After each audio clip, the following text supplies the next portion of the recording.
Fala galera, beleza? Estamos aqui. Obrigado, Chico, pela presença. Mais um Meta. Pessoal, como sempre, se inscreve no canal, ajuda a gente aí, dá uma força pra gente. O outro podcast foi sensacional, com o Denão, deu mais de quase 400 pessoas, eu nem sei, se bobear, acho que já até passou as 400 pessoas assistindo. Isso foi muito bom, obrigado. A intenção é sempre estar passando conteúdo para vocês, então, se isso for relevante para vocês, está sensacional. Vamos lá, vou começar, é bem simples, Chico. Quem que é o Chico? Para quem não conhece o Chico, de onde veio, quem é, o que faz? Bom, eu sou José Francisco Lopes da Silva, mas esse é o nome que está lá na certidão, mas sou o Chico. Já fui o Chico do Ângulo, agora sou o Chico da M. Minha história tem muito a ver com educação. Agora em 2022 vai fazer 40 anos que eu trabalho com escola ou para a escola.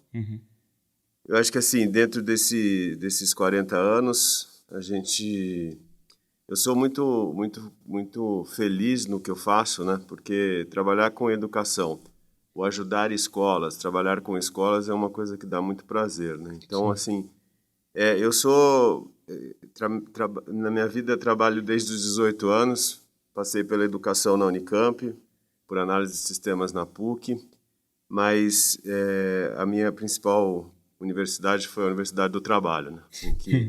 Que foi o que eu faço desde quando eu tinha 18 anos. Portanto, eu estou desde o início muito focado no trabalho. A minha carreira, eu sou apaixonado pelo que faço, como eu disse, e trabalho com escolas, sempre trabalhei com escolas. Então, acho que esse é o Chico no sentido profissional.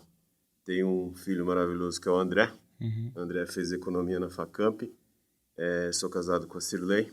E o André tem 23 anos, está trabalhando hoje na Ambev e também está construindo a carreira dele. Então é mais ou menos isso. E sou pontepretano. Sou pontepretano, então ninguém... né, não é um momento bom para falar que é pontepretano, mas sou pontepretano desde que me conheço por gente, né? Então, tomara que daqui a uns 20 anos alguém assista isso e fala, não, agora tem um título. Tem um título. Eu acho que essa é a saga, né? Acho que essa é a saga, mas é isso. Sou de Campinas, sempre morei em Campinas e construí a minha vida profissional. Você falou que você começou no Ângulo? Não. Comecei no Ângulo. Essa acho que é a bacanice da história, né? Porque eu fui aluno do Ângulo, depois eu comecei a ser, na época chamava-se monitor, que é bedel de aluno, né? E eu fui inspetor, é isso? Inspetor, isso. Lá no início dos anos 80, né? Você nem era nascido, com certeza. Não, sou 95. Nossa, como eu tô velho. Em 82 eu era monitor. O Ângulo Campinas, na época, era uma escola de ponta, né? Foi por muito tempo a mais importante escola de Campinas, né? E eu era monitor, cuidava para que uma aula acontecesse. Ficava fora né? Foi aí que eu acho que eu aprendi. Não é aí, né? Mas é quando eu percebi que não tem nada mais importante em uma escola do que uma sala de aula, né? E eu ficava cuidando para que a aula acontecesse. Era inspetor de aluno mesmo. Sim. E foi, acho que, na minha carreira, porque ao mesmo tempo que eu ficava trabalhando, enquanto estava tendo a aula, eu podia estudar, né? Então, era um grupo de universitários que trabalharam na monitoria do Ângulo Campinas. E no Ângulo Campinas eu fiquei 20 anos. Trabalhei durante 20 anos no Ângulo Campinas. De 1982 até 2002. Isso. E o Ângulo Campinas foi uma escola, né? Grandes amigos, pessoas muito importantes na minha vida. Eu conheci dentro do Ângulo Campinas. Você já tinha ido para a área de marketing dentro do Ângulo? Não.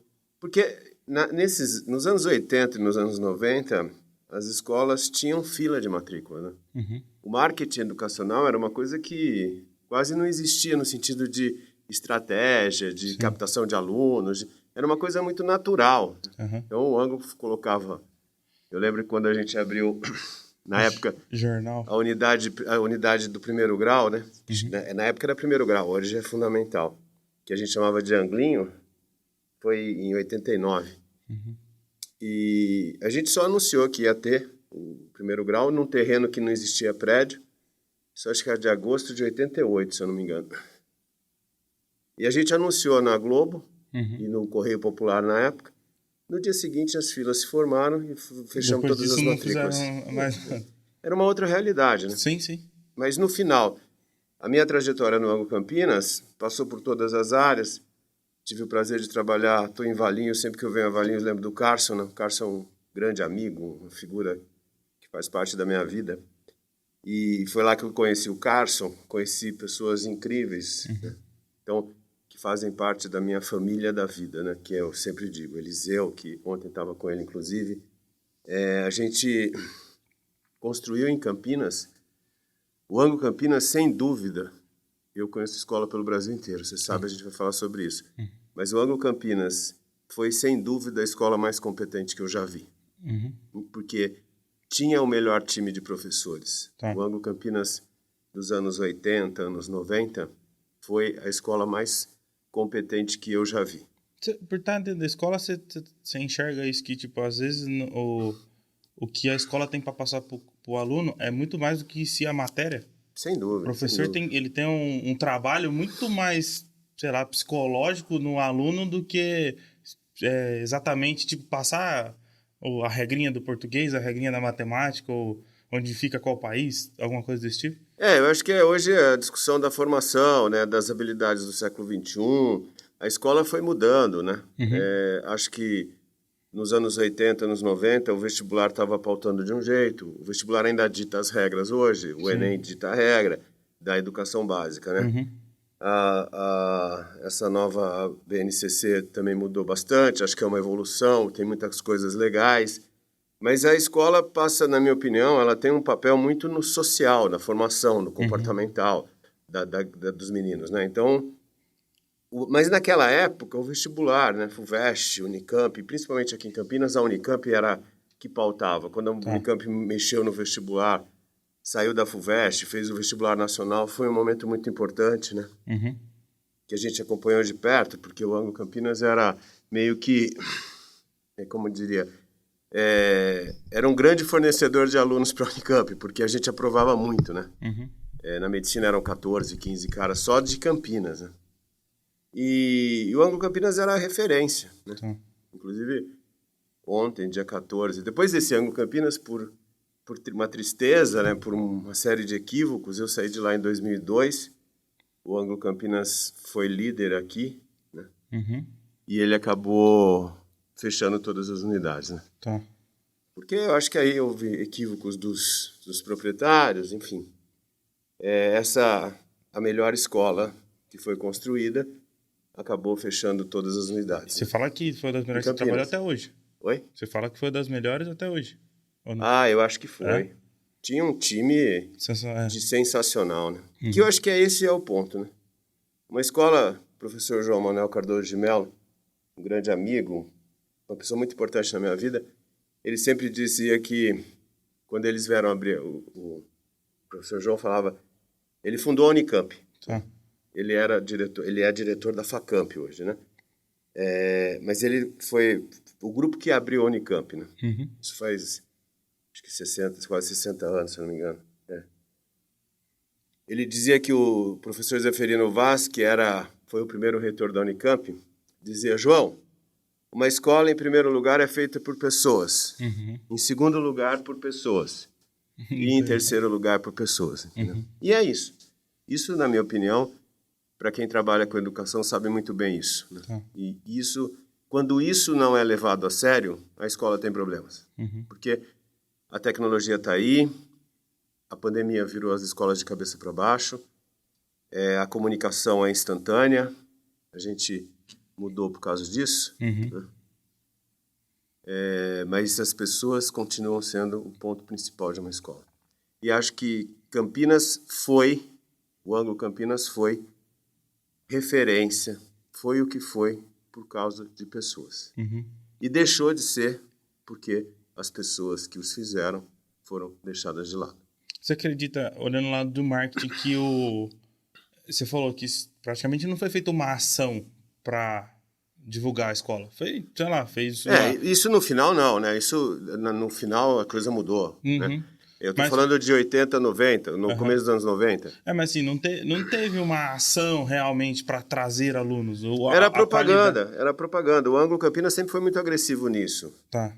Mas não era uma coisa tão estratégia, hoje nós vamos falar sobre... Mas você fala por causa da época ou não? Porque eles não naquela época já tinha, mas não foi o caso. Não era muito importante, porque havia uma demanda muito grande. Tá. E não havia essa competição, não haviam tantas escolas. Tá, entendi. Foi abrindo muita escola, entendeu? Por outro lado, também tinha a base da qualidade, que nem boca precisava a boca, se gastar tanto. Muita gente que provavelmente vai nos ouvir...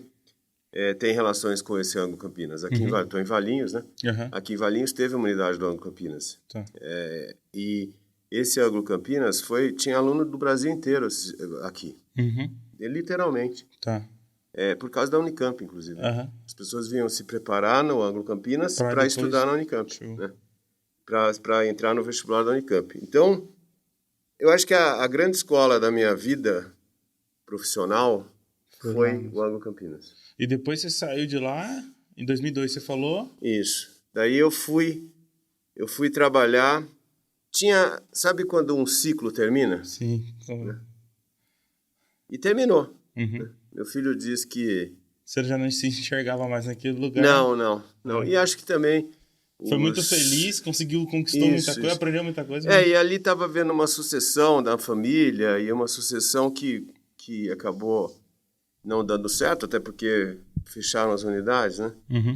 Mas tenho nos dois diretores um respeito e uma gratidão, né? Professor Tava e professor Euclides, porque fizeram parte da minha história. A minha saída do Anglo Campinas não foi legal. Tá. Mas eu fui para São Paulo, eu fui trabalhar no sistema anglo de ensino. Né? E eu fui com a responsabilidade... Só você trocou a escola pela rede. Pela rede, tá. Porque... eu era uma pessoa que a gente fazia aqui em Campinas coisa que ninguém fazia, as outras escolas. E o Anglo estava começando a crescer, o sistema Anglo. E aí eu fui convidado para ir trabalhar lá. Eu não sei se eu saí do Anglo Campinas porque eu fui convidado para ir lá, ou eu sairia do Anglo Campinas para ir para um outro lugar. Eu acho que sim. Sim. Porque o meu ciclo tinha terminado. Tá. Isso é final de 2002. Né? Então, eu fui trabalhar em São Paulo, no sistema Anglo de ensino, e eu tinha a responsabilidade de montar um projeto de marketing que fosse usado pelas escolas do sistema Anglo de ensino. Que na época eu acho que eram umas 180, 200 escolas. Tá. Não tenho os números precisos, mas era uma coisa que estava começando a se expandir, né? E aí, eu fui de campineiro, né, que trabalhou sempre numa mesma empresa. Eu nunca tinha trabalhado antes de se trabalhar no Anglo Campinas. Eu trabalhei um mês numa livraria, que era lá no centro, chamava Van Rick. Acho que você nem certamente você não conheceu. Mas era em frente a uma padaria que fechou, inclusive, recentemente, que era a Orly, ali na Barão de Jaguara, né? Barão de Jaguara, isso. Com a Tomás Alves. Eu trabalhei lá uns 2 meses. Né? E daí uma figura que... Eu tinha sido aluno do Anglo, e aí eu conheci um cara chamado Aristóteles Nunes, Totti, que foi meu primeiro chefe. Tá. E foi uma pessoa que me ensinou muito. Né? Eu até falo que... Eu vou contando o caso, não sei se posso fazer isso. Lógico, foi. O Totinho, ele tem uma importância grande, porque teve alguns momentos na minha vida que são importantes, que a gente vai sempre lembrar. Sim. O começo pelas diretas de 84, eu estava com o Totti. O Rock in Rio em 85, eu fui, no dia de abertura, estava com o Totti. E a gente foi assistir um Corinthians e Flamengo. Foi a primeira vez que eu dirigi em São Paulo, no carro dele. Que o Corinthians deu uma sova no Flamengo, o Marumbi tinha gente caindo para fora de tanta gente. Tava com o Totti. E o Totti era uma pessoa muito, muito, muito bacana, de Conchas. Ele e Eliseu se tornaram grandes amigos, irmãos da vida. O Totti faz tempo que eu não vejo. Mas a gente aprendi muito lá no Anglo Campinas. E eu fui trabalhar, a gente fazia muita coisa aqui, né? Então, eu fui trabalhar em São Paulo e viajei o Brasil inteiro, né? Pelo sistema Anglo aí, no caso. Porque eu tinha a função de divulgar isso, né? Então eu não parava. Onde tinha uma reunião de mantenedor, eu estava. Você já estava focado em marketing, já? Sim. Tá. A parte final no Anglo foi isso, né? Trabalhei com eventos, daí no final Parte final os últimos... Não, a segunda parte dessa história, os últimos 10 anos. Até mais, eu acho. Trabalhei com matrícula, com essa parte, entendeu? Mas era uma outra realidade. E aí, a gente foi para... Eu fui para São Paulo e a gente começou a viajar muito, conhecer gente no Brasil inteiro, escolas do Brasil inteiro, ver gente lutando para fazer educação de qualidade. E a gente foi, felizmente, conseguindo montar um projeto. Um projeto que a gente chama de Matriculângulo, né? Que é um projeto unificado que as escolas do Sistema Ângulo de Ensino utilizam. Né? Que nós estamos na 19ª temporada, entendeu? Você faz até hoje? Até hoje. Só que agora com a sua empresa... Com a EME, No começo, a EME nasceu dentro do Ângulo São Paulo. Putz, que barato. Quando eu fui para lá, no dia 14 de dezembro de 2002... que foi o dia que a gente entregou o primeiro folheto da EME, que eu estava com meu querido amigo Átila Maia. Você já foi pra lá com a EME criada? Na verdade a gente ia até a EME, isso é dezembro de 2002, mas aí a gente teve uma mudança e ao invés de eu ficar em Campinas e ter a EME, eu fui para São Paulo trabalhar dentro do Ângulo com a EME. Com a EME, tá. Mas a EME era uma razão social, era uma PJ só. Eu não tinha ninguém trabalhando. Eu fiz uma razão social para poder criar um vínculo. Isso. Emitir nota de serviço. E dia 14 de dezembro de 2002, a gente entregou o primeiro folheto da EME. Mas eu não sabia, inclusive, que eu ia estar dentro do Ângulo em março do ano seguinte. Eu estava com esse dia com o Átila, né, que foi o meu parceiro da vida, que nos deixou agora pela Covid em março desse ano, né? É uma perda que eu não consegui assimilar ainda, né? Porque ele estava em todos os momentos importantes da minha vida, ele estava, sempre esteve. Desde profissional, com o pessoal, no nascimento do meu filho, em todos os aniversários do meu filho, enfim. O Átila é uma pessoa que faz muita falta, né? E a gente estava junto nesse dia. E ali começou. E aí eu comecei no Ângulo, e de 2000 até 2010 a história era muito parecida, a gente evoluiu muito. E a EME foi se configurando. Tá. Então, de uma razão social, dali a algum tempo a gente abriu uma sala de escritório aqui, veio o Andrei, que foi a primeira pessoa que acreditou na EME junto comigo. Depois veio a Carla, que é minha sócia até hoje, e daí tem uma história longa. O Átila já estava comigo já nessa época, e aí a EME foi se configurando. Mas era uma coisa... Não era um plano B. Tá. Porque eu estava em São Paulo, eu estou falando agora... Estava empregado. Não era... Isso. Mas a EME estava nascendo, né? Aí a gente começou a aumentar, começamos a ter mais possibilidades, mas eu trabalhando em São Paulo, e a Carla fazendo as coisas para a EME, e a EME fazendo as coisas para o Ângulo, inclusive. Tá. Acredito que para você ter saído do Ângulo Campinas para ir para o Ângulo Central de São Paulo, ruim você não era, né? Acredito que você já devia ser muito bom para os caras quererem te tirar de... Não, para você sair de um lugar e vamos falar assim, que você cai para cima, né? Não, eu acho que é uma evolução, né? Foi um novo ciclo que começou lá. Que num determinado momento ele vai terminar. Esse ciclo, aliás, ele terminou, começou um novo com essa questão quando o Ângulo foi vendido, né? Para Abril, foi em 2010. Mas eu acho que a história no Ângulo São Paulo foi linda, porque a Tamandaré é um lugar sagrado da educação brasileira, né? Assim, vamos dizer, lá, muitas coisas o Ângulo mudou na educação do país, né? E tinham pessoas espetaculares lá, né? E foi um super privilégio trabalhar lá. E não só lá, mas o que abriu-se, né, de possibilidades para mim. Né? Conheci escolas literalmente do Brasil inteiro. Então, e fui aprendendo, né? Eu fui aprendendo muito com isso, porque você conhece uma escola, tudo bem, você está falando do Ângulo de Campinas, mas vai ver o Ângulo de Jardinópolis, entendeu? Vai ver, mas hoje eu tenho contato com escolas, né, milhares de escolas de vários sistemas de ensino, né? Porque a EME caminhou para um outro, cresceu, graças a Deus, enfim. Eu acho que essa parte do Ângulo é uma parte importante, né? Esse período dos anos 1000, né? Anos 2000, que é até 2010, né? Foi muito conhecimento, muito relacionamento, muitas experiências. Porque literalmente o que eu estava fazendo não existia. Tá. Entendeu? Que é criar um projeto que é usado por escolas do Brasil inteiro e coisas que a gente não acreditava, sabe? A gente fez uma pesquisa uma vez que não tinha que mandar o boleto, as pessoas respondiam, os boletos voltavam. Isso acho Trabalho. Que é 2004, mais ou menos.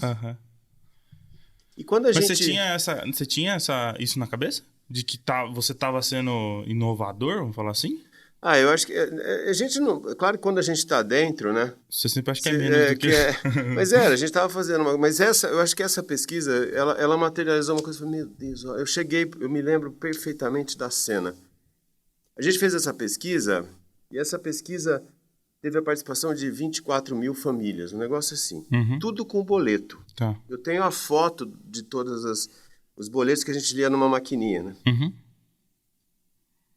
E essa pesquisa teve uma repercussão, assim, foi capa da Folha, capa do Estado, sabe, assim, foi uma repercussão na mídia que foi extraordinária. Eu me lembro disso, que eu cheguei... Mas o que era? A pesquisa era do quê? Era o perfil das famílias, o que as famílias pensam. Ela tinha pauta mesmo, ela era uma pauta, né? A gente deu entrevista para a Globo, enfim...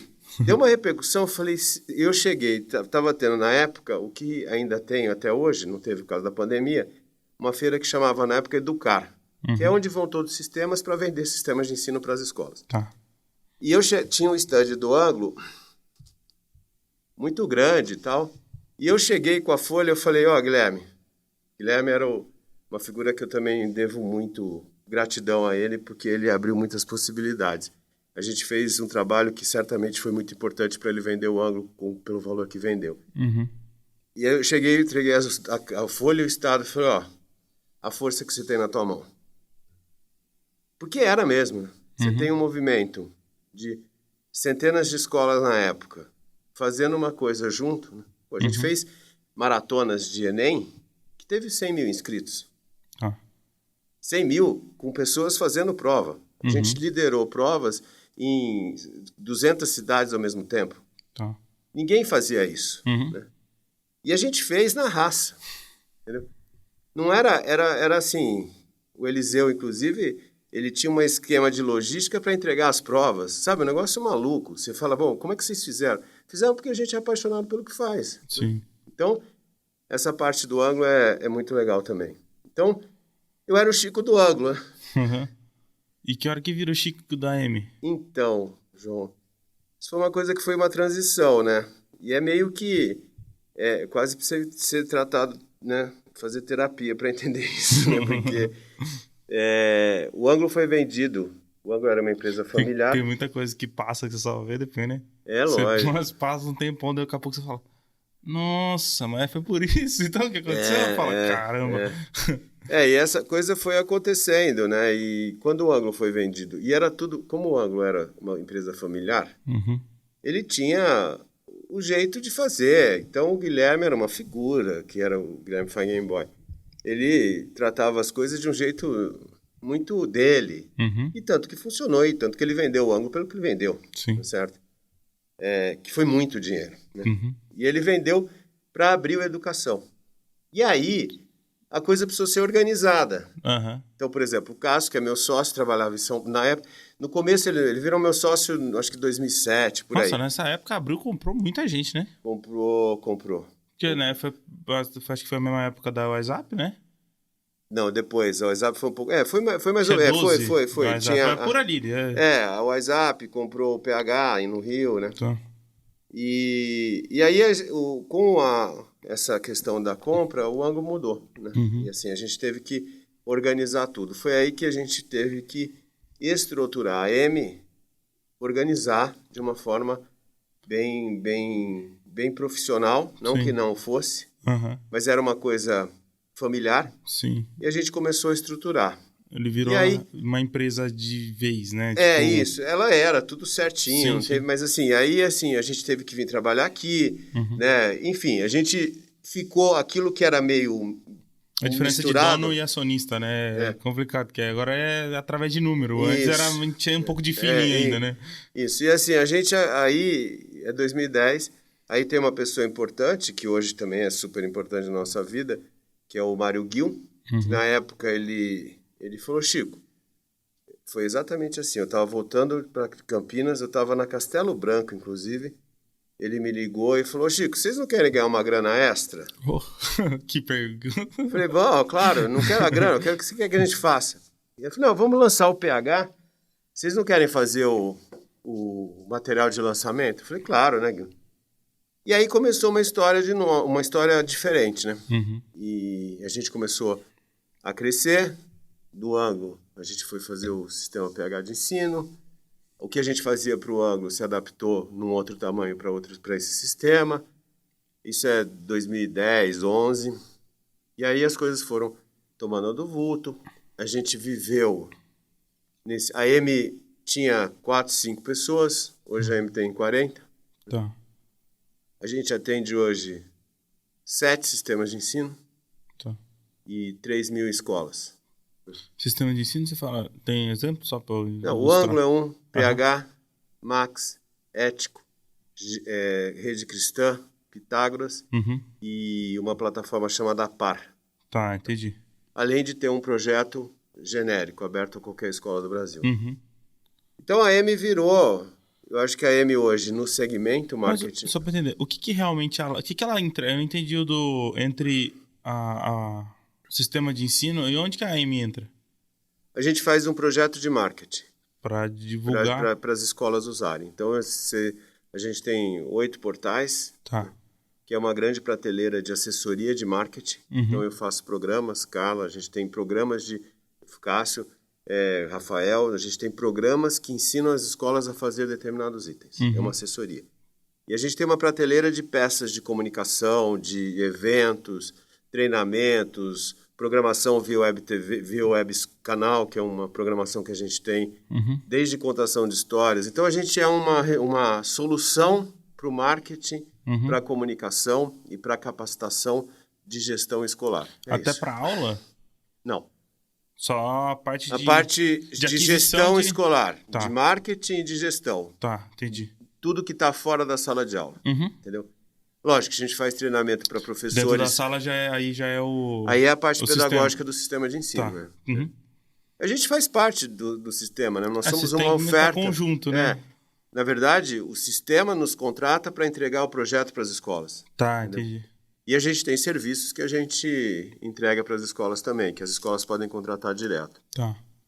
Mas a M, né, a gente está falando de empreendedorismo, acho muito legal esse tema e acho muito bacana ser tocado nisso, porque eu acho que as pessoas precisam acreditar em sonhos, né? Concordo. E em dezembro de 2002, eu entreguei um folheto. E eu não sabia o que ia acontecer. Então, e hoje a gente tem 40 profissionais trabalhando, falando com 3.000 escolas, né? Então a gente faz uns programas quinzenais que a gente chama de conexão. A gente faz 8 programas, entre segunda e terça, cada 15 dias. A gente fala com 700 escolas ao vivo, entendeu? No caso da minha casa, porque desde que surgiu a pandemia, a gente teve que se reorganizar. Sim. Então, eu acho que a luta foi gigante, o aprendizado foi muito grande. Eu tenho o privilégio, né, eu acho que isso é um privilégio, de ter conhecido gente que faz da educação um ofício mesmo, que trata como negócio, mas que sabe que, através dela, a gente pode melhorar esse país, né? Então, eu acho que bom trabalhar num negócio que faz isso, né? Sim. Então, que tem poder social, poder social, enfim. Porque a gente sabe, né? Esse país, eu sou meio cético, ainda mais no momento que a gente está vivendo. Eu acho que eu não vou ver um país sério. Demora também, né? O André, talvez. Né? Meus netos, se os tiver... Se for bem feito, sim. Mas eu acho que não está no momento bom. E acho que as expectativas que eu tenho de um futuro melhor para o Brasil é muito a longo prazo, né? Sim. Então... Eu sinto que está mudando. Isso me tranquiliza um pouco. Pode ser que eu também nem eu veja isso, mas... Mas enfim, eu acho que a educação é o caminho para isso, né? Concordo. Então, dentro do que nós fizemos nesses anos todos, né? A Amy vai fazer quase 20 anos agora, vai fazer 19 anos. A gente vai... Sinto que um novo ciclo está começando, né? A Amy teve que se reinventar bastante com essas aulas online também. Tudo. A gente mudou tudo. Até porque desde o dia 19 de março de 2020, a gente está trabalhando todos em home office. Você já tinha um planejamento para mudar uma estratégia de marketing é totalmente diferente para uma aula presencial de uma aula online. Não, ninguém tinha do jeito que foi, né? Você a gente teve que se virar nos 30. As escolas viraram de ponta cabeça da noite pro dia. E vocês, consequentemente... E ao mesmo tempo a gente teve que jogar tudo que a gente tinha planejado fora e fazer um outro projeto. Tá. E a gente nós estamos trabalhando em home office... Só que para quantas plataformas? 8. 8 sistemas e... Rapidinho, pra quem não entendeu, é tipo assim, ele tinha um planejamento ideal, perfeito, organizado. Não perfeito, nunca é perfeito, né? Mas todo organizado. E de uma hora pra outra ele teve que reinventar tudo de todo mundo, de todos os clientes, de tudo que tinha que fazer. É só isso, né? Como as escolas, né? Aliás, não só como as escolas. Né? Como as escolas, não só como as escolas, como a gente, tudo, né? Na sua casa, na minha casa, eu estou fazendo de máscara e a vida mudou, a sociedade mudou, o mundo mudou numa velocidade de uma hora para outra. Não é que demorou 10 anos, foi de um dia para o outro. Dia 19 de março a gente fez um programa no estúdio da Amy. Sim. No dia 20 de março ninguém mais foi a Amy. Eu desmontei o estúdio. Eu fiz uma outra Amy. Eu estou dizendo nós, né? Sim, sim. Porque o mundo mudou. As escolas mudaram. Tudo mudou. Então, isso é os últimos 17 meses, né? Porque isso é de março até agora, estamos falando de 12, 15, 16 meses, né? Mas os outros meses, toda essa história, né? Que começa esse ciclo que começou em 10 e está chegando aqui, eu acho que está chegando num momento a pandemia abre um novo ciclo, né? Sim. Porque a morte do Átila, inclusive, encerra um ciclo na Amy. Tá. Porque ele era a Amy. Tá. Entendeu? Eu não consigo ir ao escritório da Amy e me sentir bem lá. Tá. Não é que me senti bem. Parece que falta alguém. Não é parece, falta. Porque o escritório era o Átila. Tá. O Átila era um ícone da Amy. Ele não era dono, mas ele era mais do que dono. Ele era puxava, né? Ele enfim. Eu brinco bastante de empreendedorismo interno também. Aquele cara que às vezes ele não é o dono. Mas ele trabalha eu tive a sorte de ter figuras com a gente. Nós tivemos uma sorte espetaculares, né? Eu acho que desde os meus sócios, Carla e Cássio, Átila, Débora, enfim, né, que são os mais antigos que a gente tem, né? Então a gente foi construindo juntos, né? Se tem uma coisa que eu aprendi na vida, né, nessa construção da Amy, porque construímos, né? Claro. A gente tem hoje, nós somos reconhecidamente uma das mais importantes empresas de marketing do país, de educacional. Né? Tá. Talvez a maior em termos de atendimento, não em faturamento ainda. Né? Mas a gente tem 40 pessoas trabalhando. Tá. Né? E a gente faz coisas que são usadas por centenas ou milhares de escolas. Tá. Usadas pelos sistemas de ensino. Nós fizemos as campanhas dos sistemas de ensinos, de todos os sistemas de ensinos, esse ano, da maior empresa de educação do país, que tem 1 milhão de alunos. Então, acho que isso tem um significado forte. Então, eu construí, né? E eu construí por quê? Porque eu tive pessoas muito boas sempre perto da gente. Tá. Temos e sempre tivemos. A gente deu a sorte e, ao mesmo tempo, tivemos a capacidade de sempre ter um time de primeira grandeza. A Amy sem essas pessoas não é nada. Como você falou lá no começo. A primeira coisa mais importante é pessoas, a segunda é pessoas e a terceira é pessoas. Eu acho que esse é o ponto, né? Eu acho que para você construir um negócio, você primeiro tem que acreditar nele.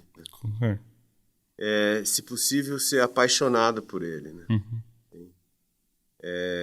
Tem várias... A gente estava fazendo uma série de workshops agora e a gente pegou várias frases para citações, né? Tem uma do Steve Jobs que ele fala isso. Para você fazer o melhor seu trabalho, você tem que ser apaixonado por aquilo que você faz. E acho que esse é o que eu aprendi. eu adoro trabalhar no que eu faço, né? Uhum. Então, eu acho que a gente conseguiu construir isso de um jeito... Foi na raça. Eu acho que tem que acreditar Mas muito. não dói tanto, né? Quanto você... Porque cada Você sente todo o conquista... golpe, mas não é tão dolorido quanto... Eu acho que é uma história muito bonita, né? É uma história bonita. Sinto que novos capítulos importantes vão acontecer por conta de toda essa mudança que houve, né? Eu acho que a gente está perto de um início de um novo ciclo mesmo, né? Uhum. Então eu estou muito feliz. E muita porta se abrindo também, né? Principalmente no ramo de educação. Eu acho Por que isso que eu sim. falo que eu enxergo que tá mudando.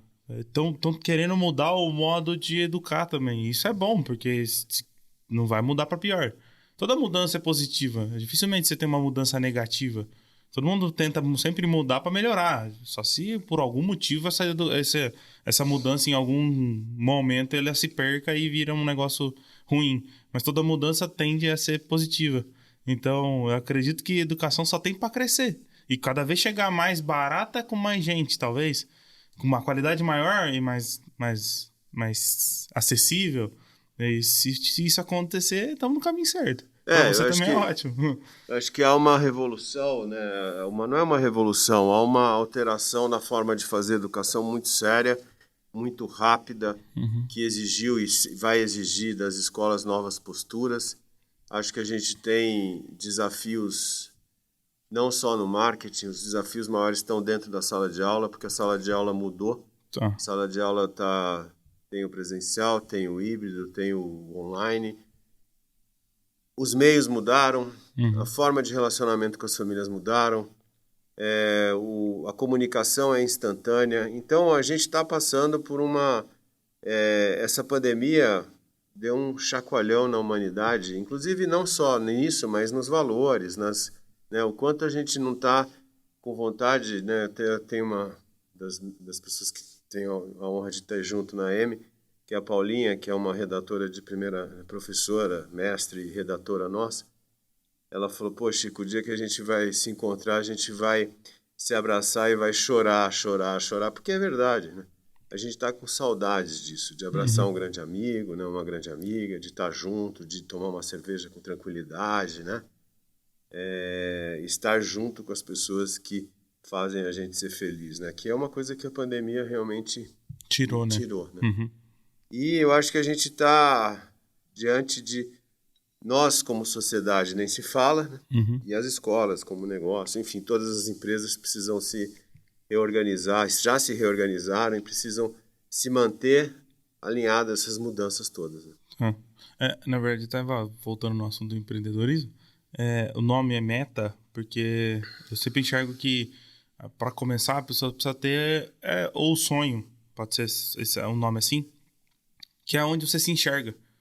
Tem gente que chama de farol, né? Porque quanto mais próximo do seu obstáculo, você ilumina mais para frente e cada vez você quer ir mais longe. E o nome é Meta por causa disso, porque você coloca a sua meta em tal lugar, quando você vai chegando perto dela, automaticamente ela vai para frente, você vai sempre querendo alguma coisa a mais. Mas tenta jogar quando você coloca a sua meta, automaticamente você vai traçar o caminho e aí fica mais fácil o que você quer. Acredito que não sei se lá no comecinho da M você pensou nisso, mas pra hoje você já tá olhando lá na frente, né? Tipo, eu tinha... Tem potencial, já dá pra... Eu acho muito essa coisa do foco, da meta, do caminho, né? A gente tem um slide que eu mostro toda palestra que eu vou fazer quase, que a gente tem assim, para você construir qualquer projeto sem saber muito bem onde você está, para onde vai, para daí definir como vai. E o para onde vamos é a meta, né? Sim. Então, você fala para mim, quando você foi para... em Campinas, eu fui dentro do ângulo de Campinas, eu fiz uma faculdade dentro dele, de trabalho. Aprendi isso. Porque eu tive todas as áreas da escola. Eu fui... tinha dia que eu ficava na portaria para substituir um porteiro, entendeu? Então, eu passei por todas as áreas, né? Até chegar na parte de marketing no final. Só não fui professor. Mas eu não sabia o que aconteceu. Eu era um garoto de 18 anos, tá certo? Então, mas quando eu fui para São Paulo, eu falei, pô, eu vou tentar fazer uma coisa que aglutine essas escolas, né? E o projeto Matriculando foi uma coisa muito importante, para o ângulo, inclusive. Né? Se o Guilherme ouvir, ele vai ficar meio... Não, ele vai gostar, né? Porque eu acho que a gente colaborou muito para ele vender o ângulo no valor que vendeu. O projeto e tudo que fizemos.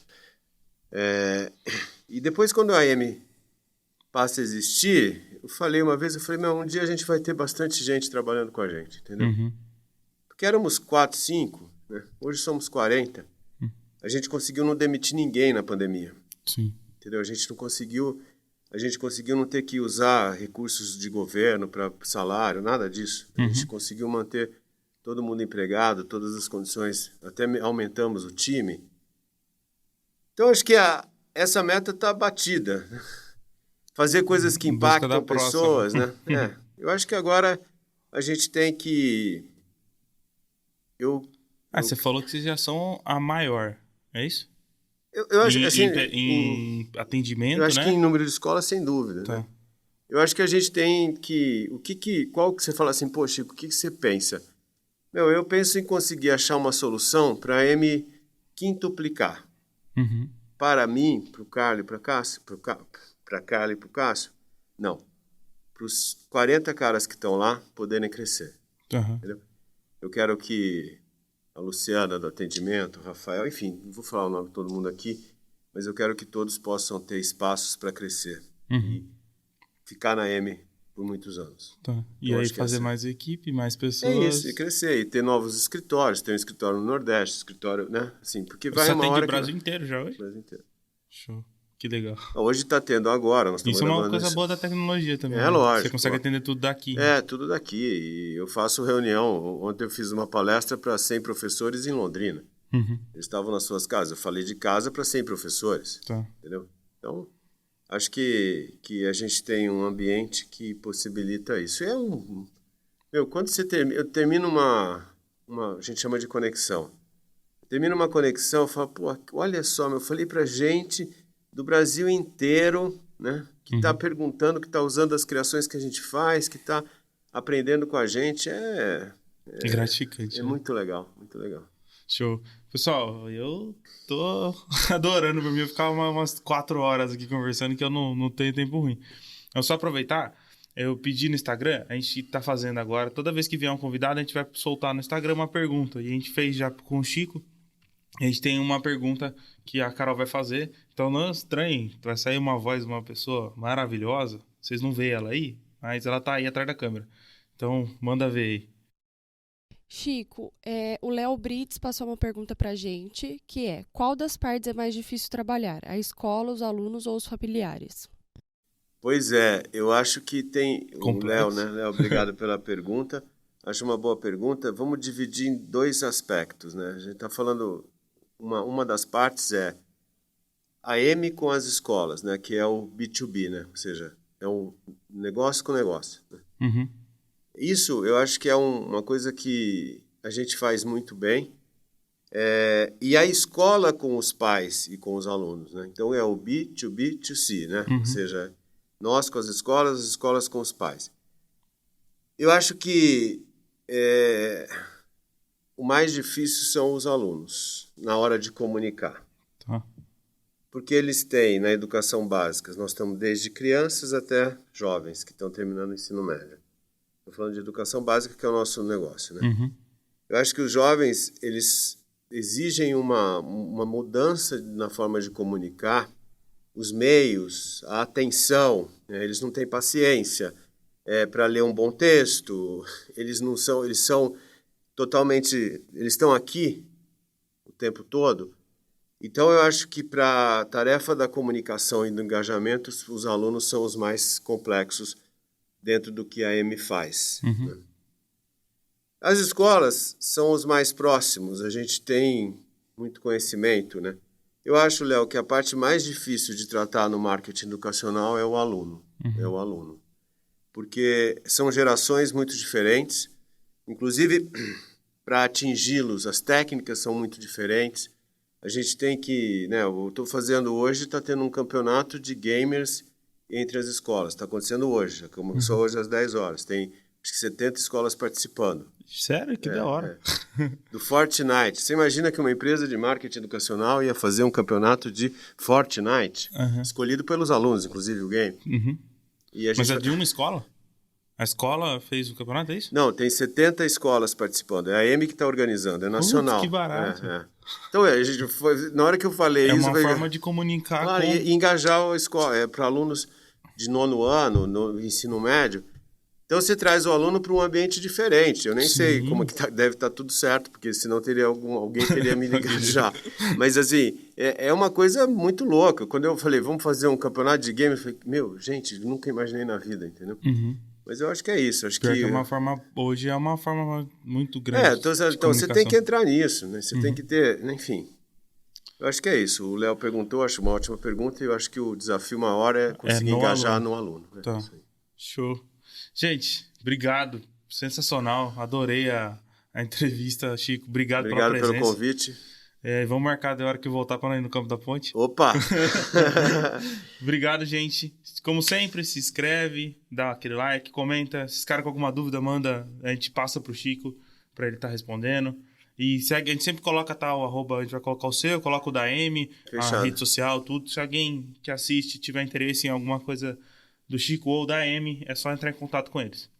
Obrigado, pessoal. Valeu! Valeu!